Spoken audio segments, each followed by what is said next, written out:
Welcome to Natural Habitat Adventures Daily Dose of Nature. Today's topic, History and Hope for New Zealand's Flightless Birds, presented by NatHab Expedition Leader Jacob Emerson. I'm your host, Rob Mess. Thank you so much for being here with us today. Jacob, take it away. Awesome. Well, thanks so much, Rob, and good afternoon, everybody, from where you are probably watching from. It's nice and early here in Queenstown, New Zealand, 7 o'clock, but that's all right. I'm very excited to present this topic today, history and hope for New Zealand's flightless birds. So we're going to talk about a few different topics today and kind of culminating in talking about a few specific species, including the beautiful kiwi, like you can see on our first slide here, and perhaps a few species you maybe haven't heard of before as well, some really interesting New Zealand wildlife. But before we get too far ahead of ourselves today, I do need to get something out of the way. I am not a kiwi, as in I am not from New Zealand. I am not a kiwi bird. I'm not a kiwi fruit. I am actually Australian, but I've been lucky enough to live here in New Zealand for the last 14 or 15 months. And I am currently an expedition leader for our Australia itineraries, and we'll be starting very shortly on our New Zealand itinerary as well. So very excited about doing that. But I have been working here at a little wildlife park in Queenstown as a wildlife educator and also in some conservation projects with New Zealand wildlife for the last little while, including some endangered species breeding programs. So definitely a highlight of my career working in those. And on top of that, I love getting out in nature as a photographer and videographer, sharing, this wildlife that we share our planet with in their best light. And I'm an overall outdoor kind of guy as well. Basically, wherever possible, I'm outdoors exploring the wilderness around us, which I think you will find as a common theme with a lot of our expedition leaders here at NatHab. But today, we're going to look at a few different topics. I'll kind of start with a more overarching kind of idea of New Zealand and why the wildlife is the way it is. And to do that, we need to have a look at Zealandia, the 8th continent, which probably has a few of you scratching your heads. I thought there was only 7 continents, but we'll discuss that a little bit more in depth. What did the island isolation, New Zealand being removed from the other continents for so long, what did this mean for the wildlife and how they evolved? We'll also look at human arrival and the impacts that had on the wildlife and the land. And then we'll go into a few more kind of case studies on some of these threatened species of New Zealand, the kiwi, of course, the takahe, and the kakapo. Some incredible flightless birds that we are very, very lucky to still have around here in New Zealand. But we'll get started with this idea of Zealandia. Now, this globe probably looks pretty familiar to most of you. Sometimes we say there's 6 continents. You can combine Europe and Asia into Eurasia, but we'll go with 7. But you do see this one to the east coast of Australia, this grey picture here, Zealandia. Now, Zealandia is a bit of a confusing one, and only quite recently, over the last 10, 20 years, are scientists and geologists kind of saying maybe this does need to be deemed as a continent. The problem with Zealandia and why it's so controversial is 94% of this continent is underwater. So only 6% of it is above the surface, and that is New Zealand and New Caledonia, and then a few other islands dotted around here or there. So that does make it a little bit confusing, but if it all was above the water, it would be about 2/3 the size of Australia. So a pretty sizable landmass. The reason it isn't strictly determined as a continent currently is because so much of it is underwater. But this space, this grey patch that you can see on the globe here, that is only about 1,000 meters below the sea surface or the ocean surface, and it's continental crust, not oceanic crust. So there's a fair few reasons, geologically speaking, why this should be determined as a continent, and that crust is at a fairly shallow depth. But to understand a little bit more about how New Zealand and Zealandia kind of formed, I suppose, we have to have a bit of a closer look at Gondwana. Now, I'm sure you know of the supercontinent Gondwana, and most of us know it was made up of a number of different continents that we know today, most notably South America, Africa, Antarctica, and Australia. But there were a few others in there as well, the Indian subcontinent and New Zealand, Zealandia. So Zealandia broke off from these other continents very, very early in the piece, so around 85 million years ago. By comparison, Australia only split off with its most recent neighbour of Antarctica about 53 million years ago. So essentially what I'm saying is that Zealandia has been separate for a very, very long time. We do often use this terminology of Australasia, That's more of a geographical word, as my understanding, that, Australia, New Zealand, some of the Pacific Islands, Fiji and things like that. It's not necessarily a scientific basis or a geological terminology, because New Zealand, its habitats, its wildlife, its flora, the fauna, it couldn't be more different than what you see when you compare it to its closest neighbour of Australia. But the reason that New Zealand, the country, stands out above the rest of Zealandia is because New Zealand actually straddles two tectonic plates, the Australian plate and the Pacific plate. So it's an area with quite a high a high level of seismic activity. I did wake up to an earthquake rattling the room a couple of nights ago, believe it or not, which is quite a strange thing to wake up to. But essentially, that is why New Zealand's kind of been brought above the surface, due to this high level of seismic activity being straddled across those two plates. And a very dominant feature here on the South Island of New Zealand is our Southern Alps, which are literally right outside my window over here, which is pretty incredible. Basically, this backbone, this mountain range that runs all the way from the north to the south of the South Island. And these Alps, they are relatively new compared to a lot of other mountain ranges, only around 5 million years old. But this is where it starts to get really interesting with the habitats and the wildlife, because the combination of Zealandia and New Zealand being isolated for so long means that wildlife has had a long time to evolve with little disturbance and other pressures. But also, depending on what side of this mountain range you are on, really determines what habitat you're in too. On the western side, we get a massive amount of rainfall over there. You've got this beautiful temperate rainforest through a lot of the region. And then on the side that I'm on in Queenstown, on the other side of those mountains there, you get more of a rain shadow effect. So there's not as much rain there. But the remoteness of this mountain range means that it's been quite difficult historically for scientists to find a lot of species. New species have been discovered or rediscovered fairly recently, which is something we'll talk about shortly as well. But what did this island isolation mean for the wildlife? It meant we developed or evolved a high number of endemic species. Now, endemic means they are found in one place, nowhere else. And I have got here the major vertebrate groups here in New Zealand. We've got the reptiles, the bats, and the amphibians. 100% of those guys are actually, as far as our land mammals and land reptiles, I will say, are actually endemic. So found nowhere else in the world, only in New Zealand. 40% of our birds, which is quite a high proportion, because birds, they're generally quite mobile. They can fly off and disperse to other places if they want, but 40% of our birds are considered endemic, and 70% of our freshwater fish. So a high number of endemic species. And one thing that I do need to note when we talk about 100% of endemic mammals, look at that cute little bat there, that sounds amazing. But the thing is, we only have 2 native land mammals here in New Zealand, which are these 2 small insectivorous bats. That is it. Now, if you compare that to nearly any other country in the world, that is highly unusual.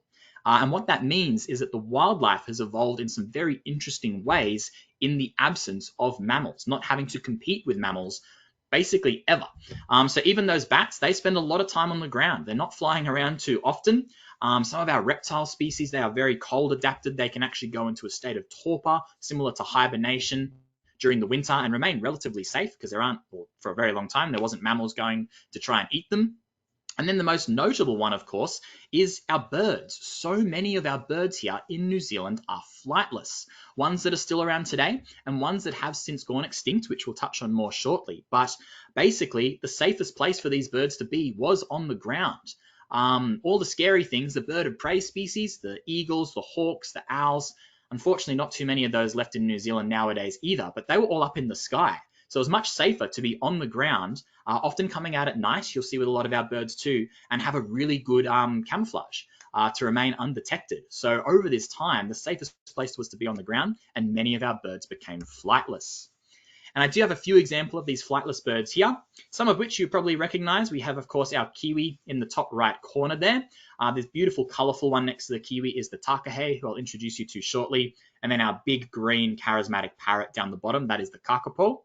But in that top left corner there, that is a bush wren. So a wren, or a small passerine, or small little songbird, you would expect these guys to be flying around. But the bush wren, unfortunately, went extinct in the 70s. Those guys didn't fly.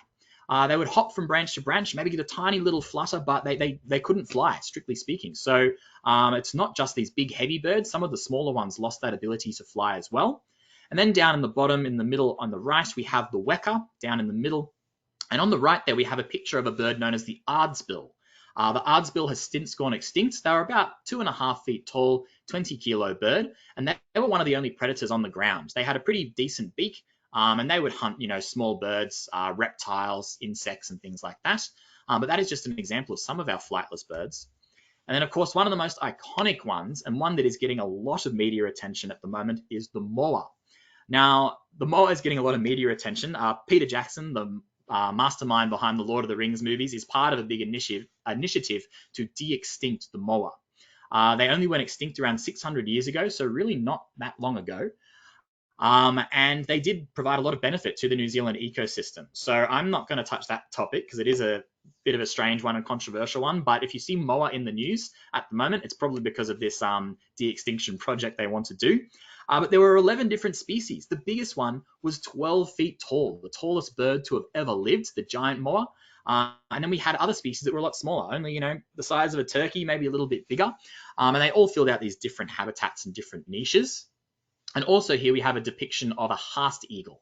The haast eagle, a bird of prey, the largest eagle to ever fly the planet, bigger than a harpy eagle, bigger than a Steller sea eagle. These guys had a 3-meter plus wingspan, and they were designed for hunting moa. So pretty formidable predators. There is even some stories they used to hunt Maori children as well because they were so big and they had the weaponry to do so.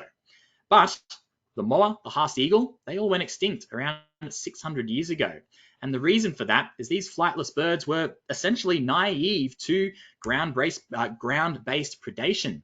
And unfortunately, with the arrival of Maori around 700 years ago, that was bad news for our birds, and a lot of them became extinct quite quickly.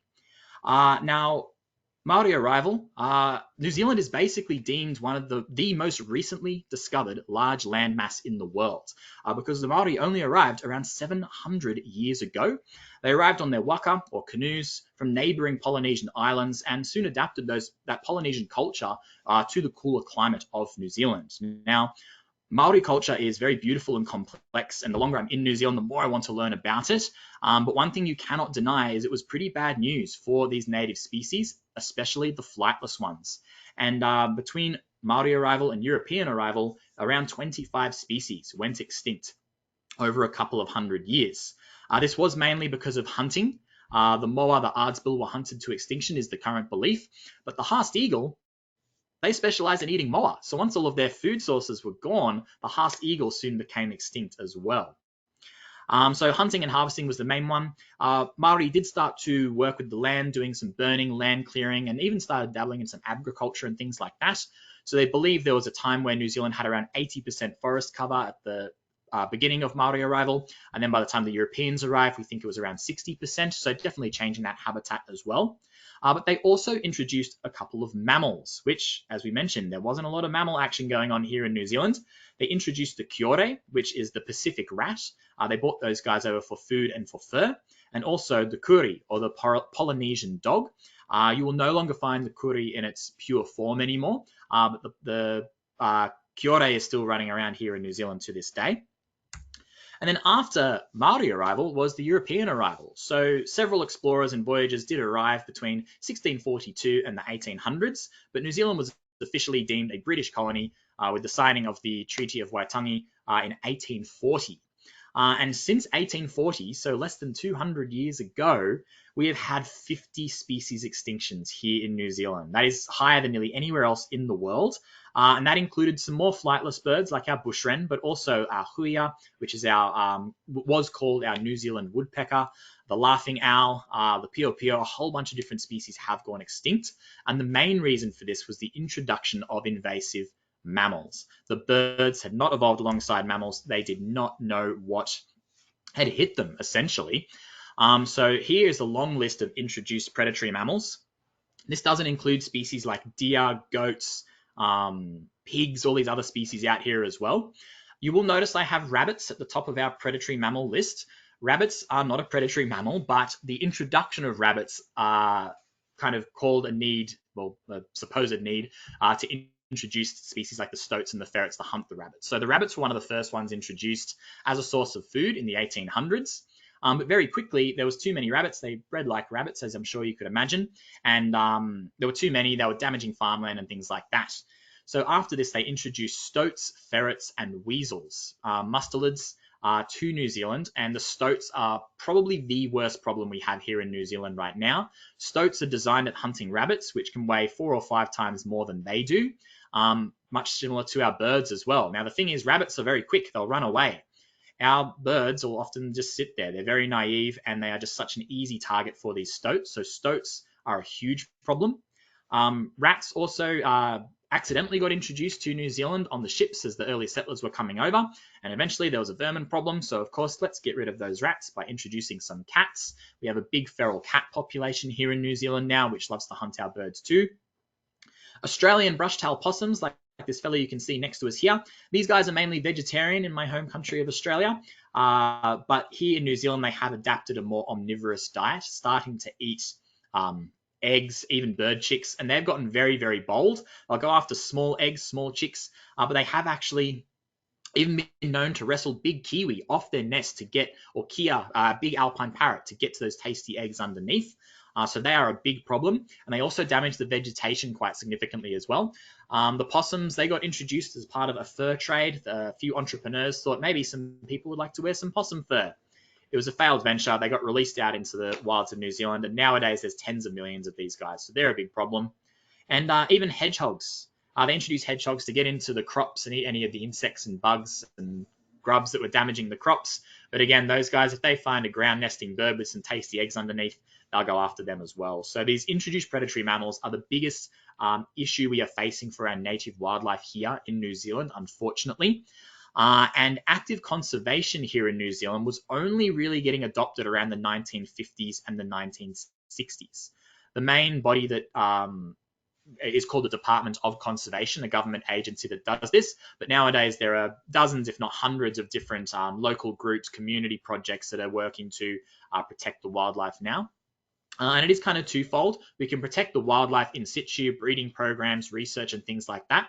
But if you want to get involved with conservation here in New Zealand, you want your first day in the Department of Conservation, you're very likely going to be out there setting traps and checking traps that have been laid out to remove these predatory mammals.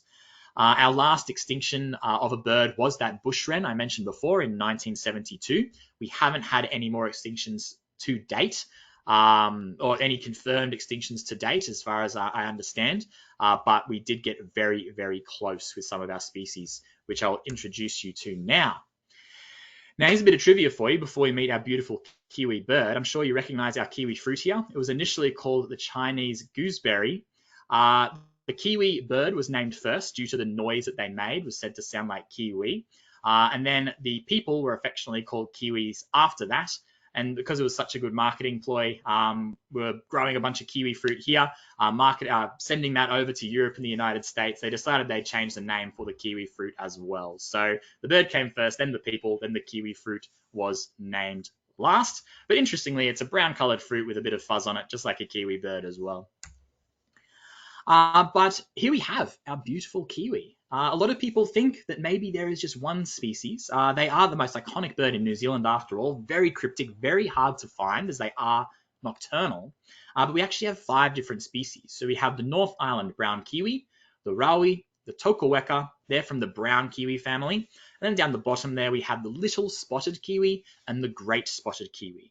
And now the little spotted is the smallest species. They only weigh about 1.5 kilos, so 3.5 to 4 pounds, I suppose, at a maximum weight. Whereas the great spotted kiwi, they can get to 3 to 3.5 kilos, and they're generally deemed our largest species. So not a huge amount of size variation between these guys. They are often a lot, well, it depends. Some people think they're bigger than they expect. Some people think they're smaller than they expect. But, they are vary in their size as well. But one thing they do all have in common is they are threatened, and there are different management programs to protect each species. There's little to no overlap in the species. They do all fill their different environmental niche.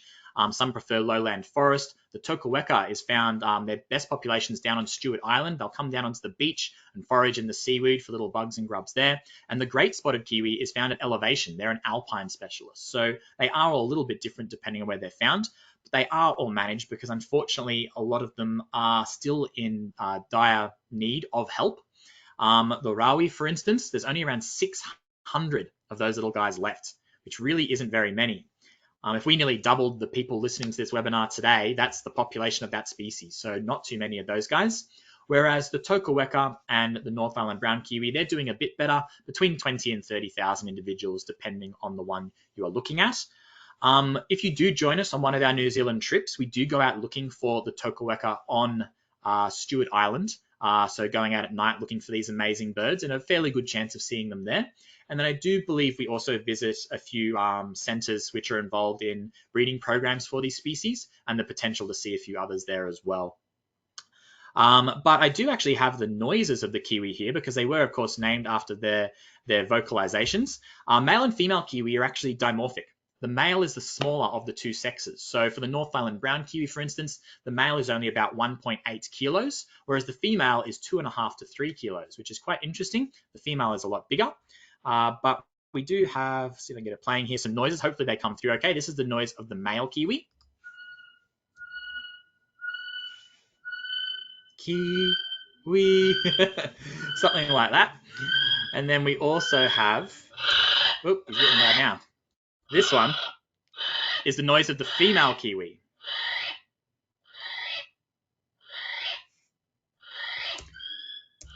All right, so a bit of chaos there, but the female kiwi honestly sounds like something out of Jurassic Park. They are very vocal birds, and I actually use those vocalizations to mark territory. They're very territorial. They'll call out to make sure no kiwi try and steal their patch. But the kiwi is certainly a bit of an enigma when it comes to birds. We often call them our honorary mammal, or I like to call them a bird that is trying very hard not to be a bird, because they have some very unique features as far as birds go. And they do fill in the similar ecological role or niche that you would expect from a ground-dwelling mammal like a hedgehog. They're eating insects off the forest floor. They're aerating and turning the soil by moving through that. So a similar role to what you would expect.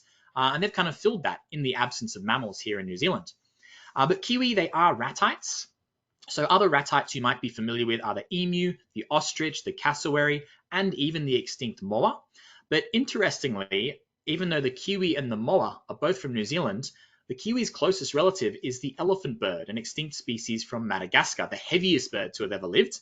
The current idea is that the ancestor of the kiwi and the elephant bird was able to fly. They dispersed, their ancestors dispersed independently to the two countries because they haven't been connected for 100 million years, and they actually evolved to be flightless independently of each other, which is really quite interesting. But one thing all ratites have in common is they don't have a keel bone. So flying birds have this bone that runs down the middle of their chest, which is where the flight muscles attach to. Kiwi have not flown for many millions of years, and as a result, they actually don't have that keel bone anymore. And if you do ever see any videos of kiwi being handled by Department of Conservation rangers and the like, they're very careful not to put any pressure on that front, because there's essentially nothing really there protecting their internal organs. So they're normally actually handled by their feet, because their legs and their feet are incredibly strong. But a few features that lead to this confusion: are they mammals? Are they birds? What are they? I'll start going through our list here. Fur-like feathers. So you'll see on our kiwi here, no big long tail feathers and no flight feathers on the wings. They do have wings. They are an inch long and completely useless, nearly impossible to see under that cover of fur-like feathers. And the ones covering their body, they are very soft, fluffy. I've been lucky enough working with kiwi to see what they feel like for myself. It's such an interesting texture. But they don't have that stiff quill running through the middle or the interlocking barbs that give a feather its typical structure. And essentially, they're just there to keep our kiwi nice and warm in our cool New Zealand climate. They do also have heavy bones, so heavy marrow-filled bones, just like a mammal. Most birds have what we call pneumatized bones or semi-hollow bones, and this allows them to be light enough to be able to fly. The kiwi's not flown for a very long time, so they actually have become quite heavy relative to their size. Your average bird of flight the size of a kiwi would probably only weigh about 1/3 as much. They are nocturnal, and for a nocturnal bird, they have very small eyes and very poor eyesight. So they actually rely on some other senses to navigate that nocturnal environment. They actually have modified feathers that look and act like whiskers. You can see them on the front of our bird here. They can sense vibrations.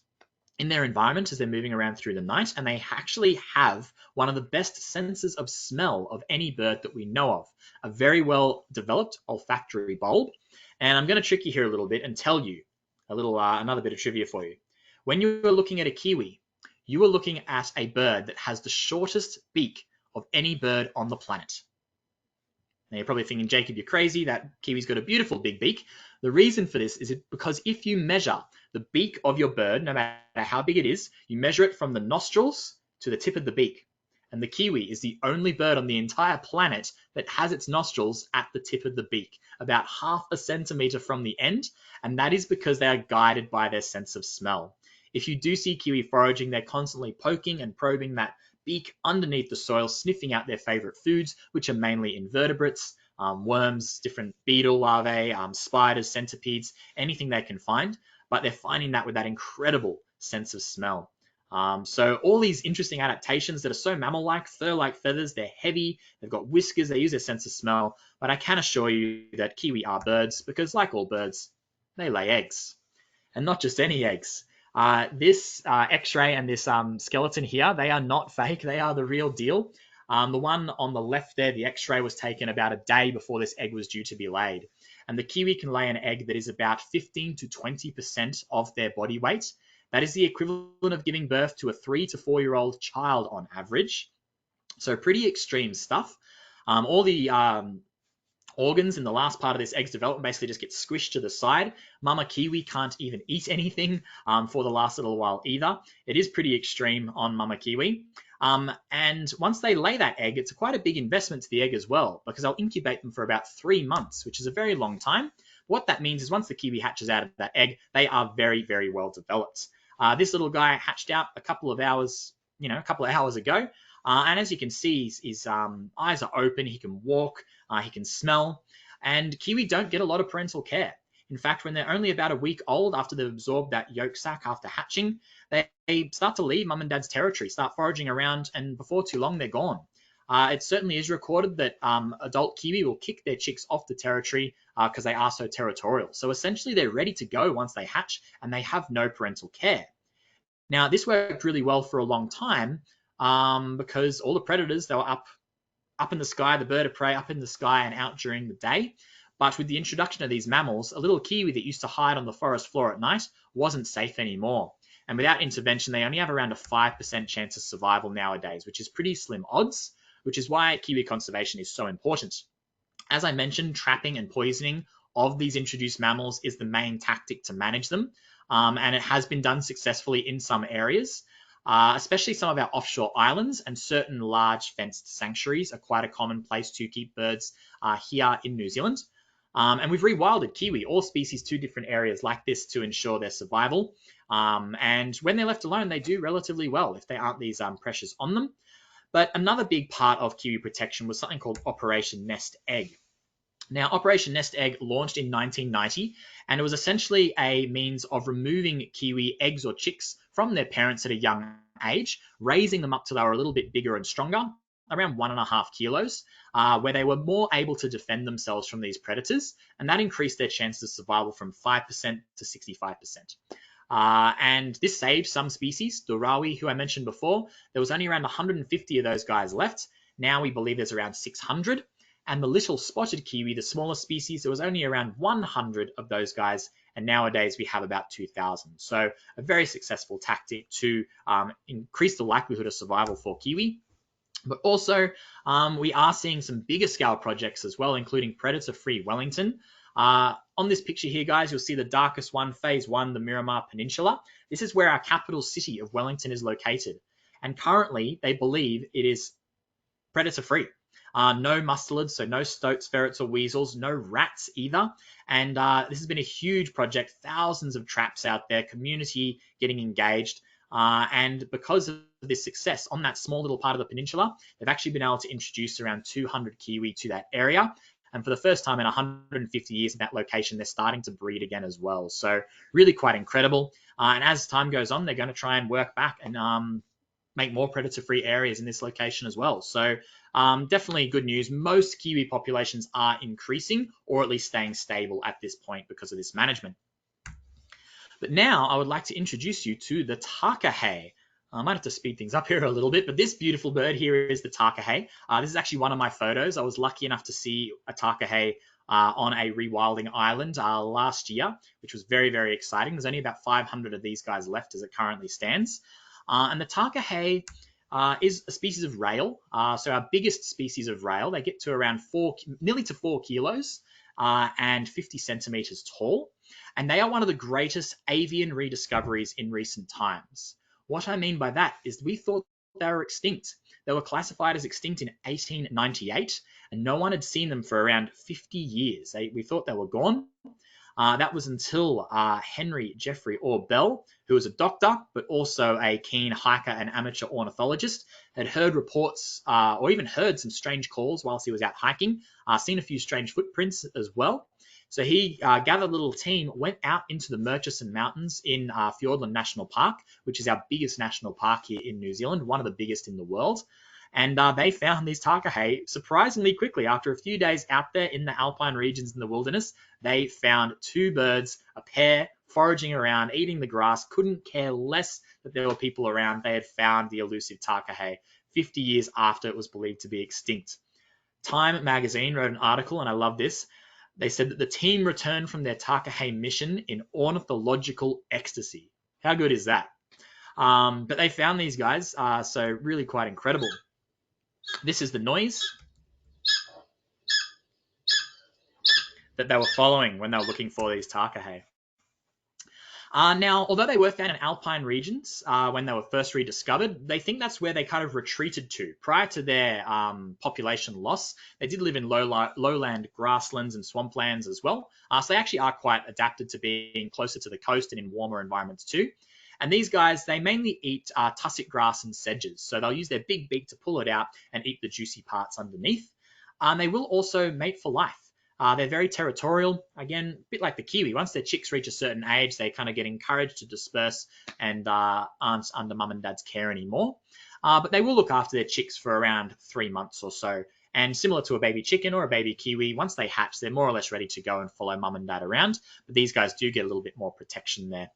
But unfortunately, the population in the 1980s, several decades after they were first found, was quite low. They didn't really get a whole lot of protection after that rediscovery, and they think the population got as low as 100 individuals.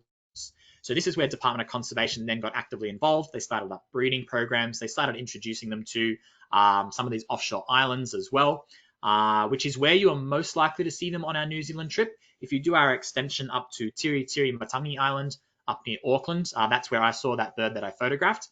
But there is also a sanctuary near Tianau, I believe we go to see them as well. But this breeding program has been very successful, and the population now sits at around 500 birds, and they've gone from nationally critical status to threatened and recovering. So really, really exciting. And in 2023, and even a few birds up to this year as well, they've actually been released into the true wild in some of the valleys right here near Queenstown where I live. I haven't gone out trying to look for them yet. There's not too many out there, but in the Greenstone and the Reese Valley, just about an hour away from here, there are takahe out there. They have had issues. Unfortunately, stoats did get to a few of them. So there was already a lot of traps out there. They've doubled their game with that. But one takahe actually wandered out of the mountains and down into a little town called Glenorchy. And you can bet that was a field day for the locals down there. I actually got a call, or our park got a call when I was working at Queenstown. Like, there is a takahe wandering around the streets in Glenorchy. How is this possible? Because a lot of people didn't really know about this release project. So they gathered him up, put him back in the mountains. But on the whole, these birds are doing really good. And this is what we want, more baby takahe and that population to keep increasing with these incredible birds. And my last one I'm going to introduce you to, guys, is the kakapo. It's hard. That one's I've got to say it properly. If my Australian accent came out to be kakapo, but is the kakapo. And this here is the heaviest parrot in the world. They can get up to 4 kilos in weight. They're nocturnal, also often called an owl parrot. They've got a very round, cute face, and they are out at night. They are flightless, but you can see they've got a pretty good set of wings on them. So they can get a bit of a flap and kind of use that to climb quite high in the trees, up to 20 meters up in the understory there. But these guys, they were once widespread through the podocarp forest here in New Zealand. and historically used that amazing camouflage coming out at night to stay away from avian predators.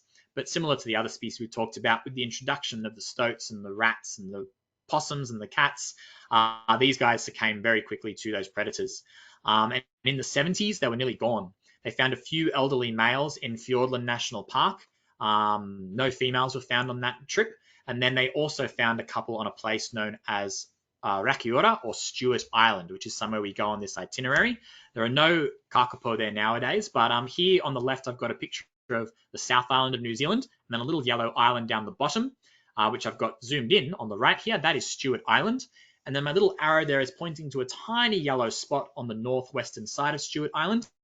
That is where you will find 95 to 98% of kakapo today. That is a little island called Codfish Island. And once they realized how rare these guys were, they moved every bird they had over to Codfish Island. They did eventually move some to some other islands as well. It's not really good to have all your eggs in one basket, so to speak. But the small founder population started at 50 birds, which were all highly related, a lot more males than females. And this is probably the most intensively managed bird here in New Zealand. Currently, we know how many birds there are. There are 242 kakapo left in existence. But they do love those podocarp forests, and they are vegetarian as well, so mainly eating leaves and roots. Very low nutrition in those foods, which is kind of an issue for them, because when they're eating leaves, it takes a lot of time to digest and not a lot of nutrition. They can't actually raise young on that diet exclusively. There's not enough nutrition to give their chicks. So the kakapo are seasonal breeders, and they'll only breed when the rimu trees are in fruit. Now, the problem is the rimu tree doesn't fruit every year. It may be every 2, 3, or 4 years. So reproduction for these guys is very, very slow. And that is why it's taken quite a while to get this breeding program going, because you simply can't breed kakapo every single year. They are also the only lek breeding parrot in the entire world. So lek breeding, if you haven't heard of that term, is a breeding system where males of a species will gather and not necessarily right next to each other, but they'll have a set spot and they will display through building something. A bowerbird is a great example. They might sing, they might dance, they might do a combination of these things, but basically they'll stay put, do a display, and the females come and choose which male that they would like to mate with. So the kakapo, they do this by actually making a bowl. They'll make this little shallow depression, often quite high up on a hill, and then they will boom. It's called booming. They'll make this really amazing noise where they'll boom out and try and attract the females to come and check out their bowl, check out their call, and decide if that's the bird they want to mate with. So no other parrots do this.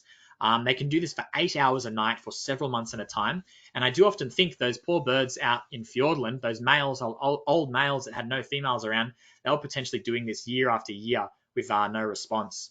This one may be a bit harder to hear because it is a more low-pitched one. It sounds like something out of a sci-fi movie. We'll see if you guys can hear this one.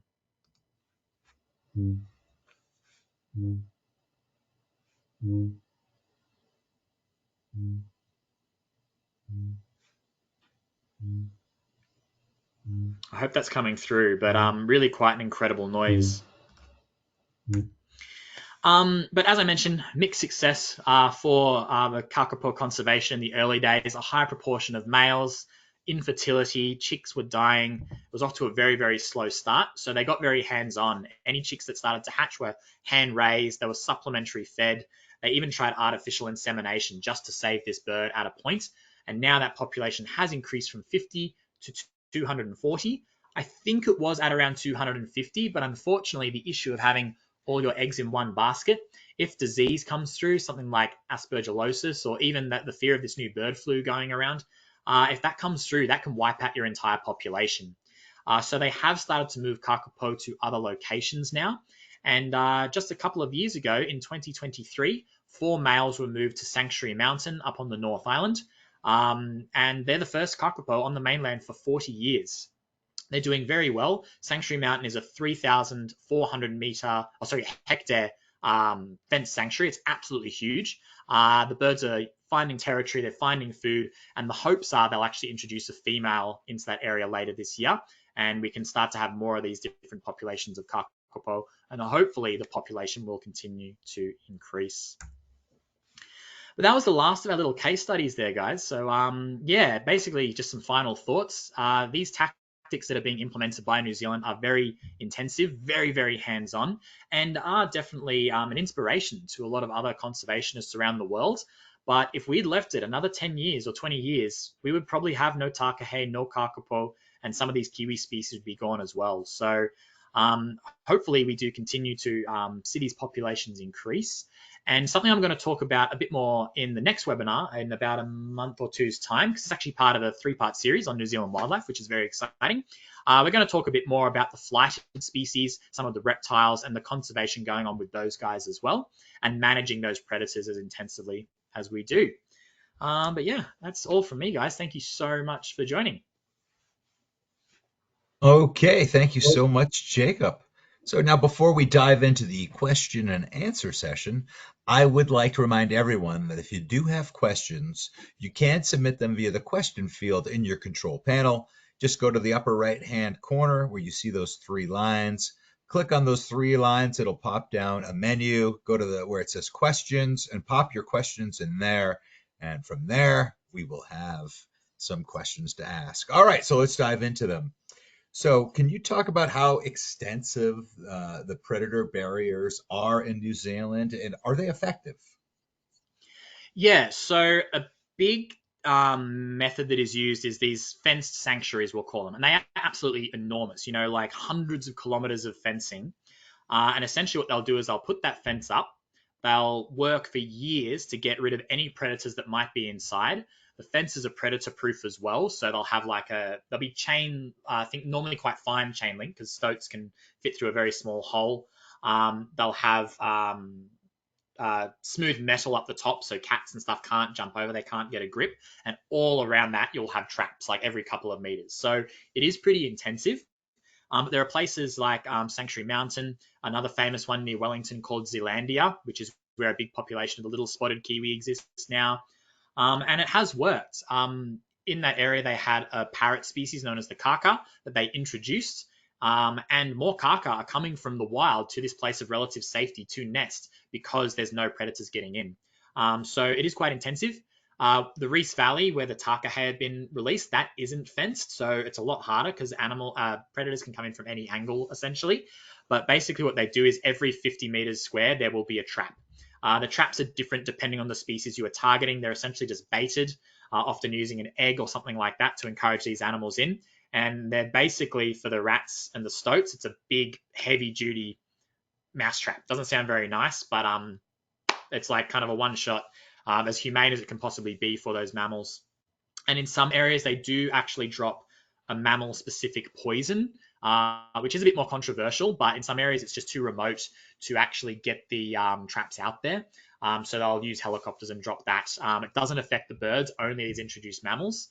But yeah, there's a fair few tactics, but it is very, very intensive and quite labor intensive as well. There are thousands, if not tens of thousands of people employed in this space in New Zealand to protect the wildlife. Great, thank you for that answer. So you mentioned stoats. Can you talk about just how big they are and what their lifespan is? Yeah.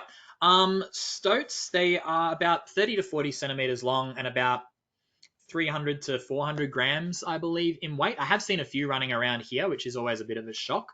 I'm not sure about their lifespan, but you'll find with a lot of these small mammals, rats, rabbits, stoats, they do breed relatively quickly.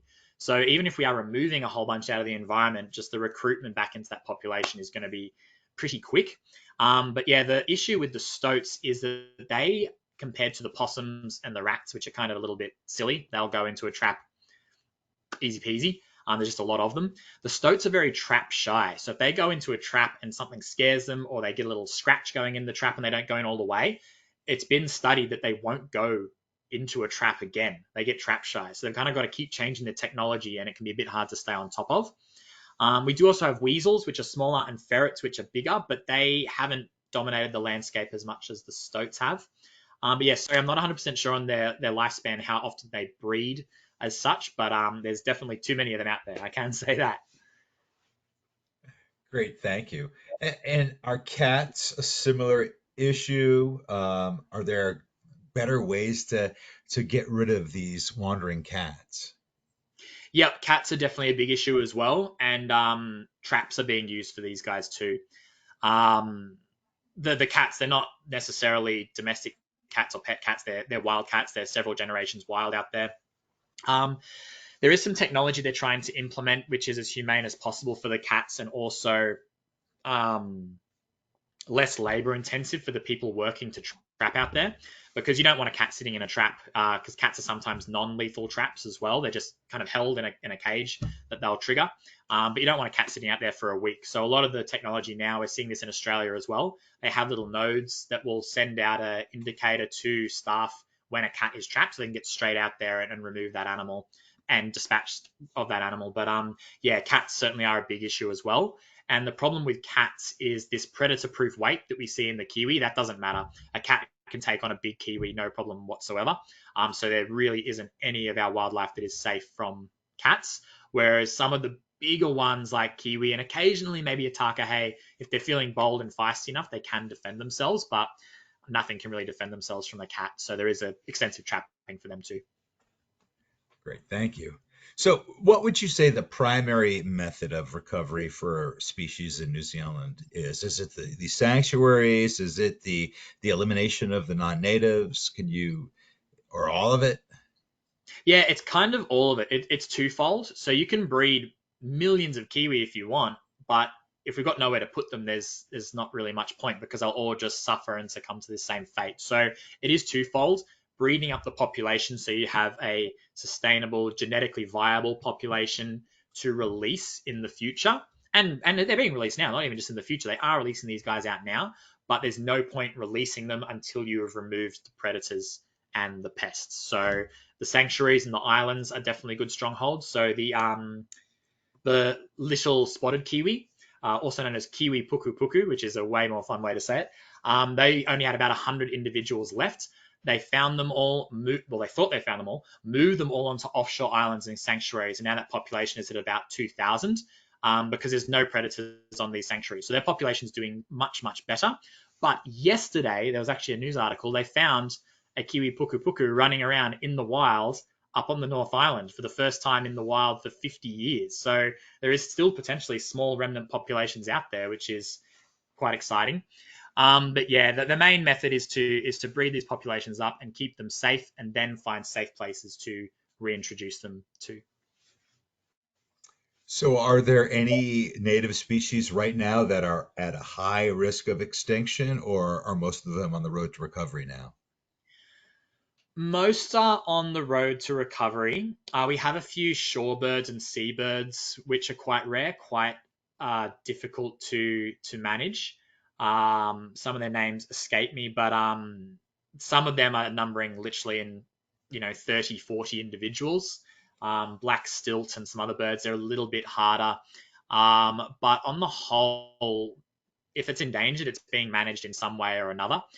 Zoos and wildlife parks take part in this as well. So where I was working at Kiwi Park here in Queenstown, we work with a endangered species of duck called the fio, 3,000 individuals. And during the time I was working there, we released 8 ducklings into the wild of that population. So um, a high majority of species are actively managed. I think we had 6 breed for release programs there at that park, and that's a small park. So if it's endangered, there's essentially management programs for every single species, or I would say, a majority of species. So, would you say that these birds in New Zealand were they all captured for breeding purposes, or sampling of them? Some of them were, like that Operation Nest Egg that I mentioned before. Some of them were brought in temporarily and then released. And some species, it was more so about as soon as possible making these big fence sanctuaries. So the breeding programs aren't necessarily all in a zoo type setting. Some of them are, but again, just more in these sanctuaries. They've got a team monitoring what's going on, which birds are breeding. So it's kind of a combination, but no, it wasn't that all birds were taken out of the wild to start these breeding programs. In some instances, that has, not all of them, but a starter population, a founder population has been taken out in the wild, from the wild, to have this breeding program in place. But it may seem a bit crazy, because I know zoos and wildlife parks are a little bit controversial, but at the end of the day, if we left them be and didn't intervene, they would be extinct. Kiwi would be extinct, kakapo, takahe, all these other species. So it was kind of a last ditch effort to manage this and protect these guys. And so far, it's for most species, it's working. Great, thank you for that answer. So, how supportive are the Maori people on these conservation efforts? It is quite a difficult one that I'm still learning more about. Maori communities are called, or groups are called iwi. So often with our taonga species, so sacred species like kiwi, like tuatara, they do have kind of a iwi group that oversees them somewhat, and they have to work this cultural side in with the science side of things, which can be quite difficult to do. There were certainly Maori groups that didn't agree with the Operation Nest Egg. How can you remove these babies from their parents? This isn't fair. But the science backed it because they didn't need any parental care. They just needed help to get bigger. So it is a bit of a tough one working in with these groups. On the whole, very, very supportive. They want to protect these species as well. Um, and yeah, it's something that I've discussed with coworkers and things like that. I think having more Maori in the sciences and understanding this cross of culture and science to protect these species would be amazing to see.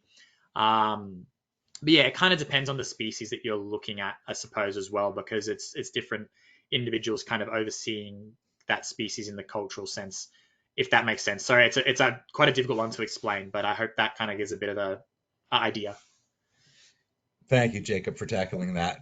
Let me ask you a question. We're looking at the bird on your question screen. There's a little spot behind its eye. Can you tell us what that is? And can you talk about this bird a little bit? Let us know what we're looking at.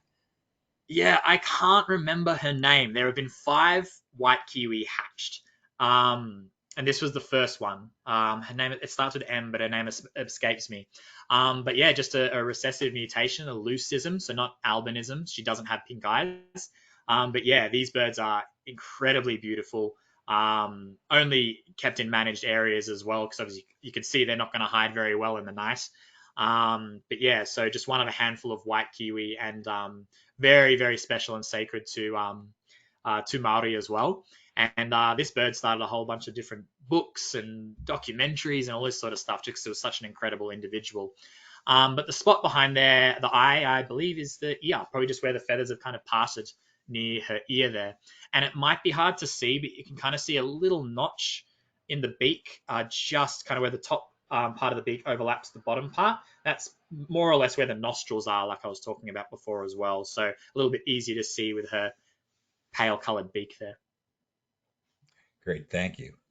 So, in general, how successful has New Zealand been at bringing back its endangered population, and how much further do you have to go? Um, Very successful, but we're not very far along at the same time. We've got a long way to go. I have never seen a kakapo, and it is probably a reality that I never will see a kakapo. Before they properly release these guys out into the wild where you could go on a hike and potentially see them, we're probably decades away. Um, I'm going to talk about more next in my next webinar. There is an initiative called Predator Free 2050 here in New Zealand, and the aim is to get rid of the big three, which are rats, stoats, and possums by the year 2050. That's probably not going to happen. It's a bold initiative. We're seeing good work done on a small scale, but it's going to be an ongoing fight for years and years and years to come. In saying that, we are seeing some progress with the kiwi, with the takahe out there in the wild now as well. So it's slow and steady, but for certain species that are more susceptible, it's a marathon, not a sprint, so to speak. But on the whole, we haven't had a species go extinct, confirmed to go extinct since 1972. And between 1200 or 1250 to 1972, we had nearly 80 species go extinct. So the work that is being done is working. Great. Thank you, Jacob. Unfortunately, that is going to be the last question that we do have time for today. So I'd like to hand it back to you for any closing comments you have for us. No, I'd just like to thank you all for joining. As I mentioned, we're doing good work here in New Zealand. It's slow and steady, but we're getting there. And you'll definitely get to learn about a few of these projects if you do join us in New Zealand as well. On our NatHub itinerary here, which I'll hopefully see some of you maybe next year. But yeah, just thanks for joining. Thanks for taking an interest in New Zealand wildlife. It is a little bit different to anywhere else in the world. Dominated by birds, obviously. No big charismatic fauna, no big mammals or anything like that. But yeah, there's a lot of space for more content on New Zealand wildlife, which I'm keen to share and keen to show you guys how special these animals really, really are. So yeah, thanks for joining. Jacob, thank you so much for taking the time to present for us today. And I'd also like to thank everyone who joined us. So if you are interested in information on how you can travel to New Zealand with NatHab, please give us a call at 800-543-8917, or you can send us an email at info@nathab.com. Our adventure specialists are happy to help you out. Join us tomorrow for our next daily dose of nature. You can check out this week's lineup, including registration links on our website at nathab.com/webinars. We did record today's presentation, and we will have the replay available on our website soon. With that, I will conclude today's webinar. Goodbye, everybody. We'll see you next time.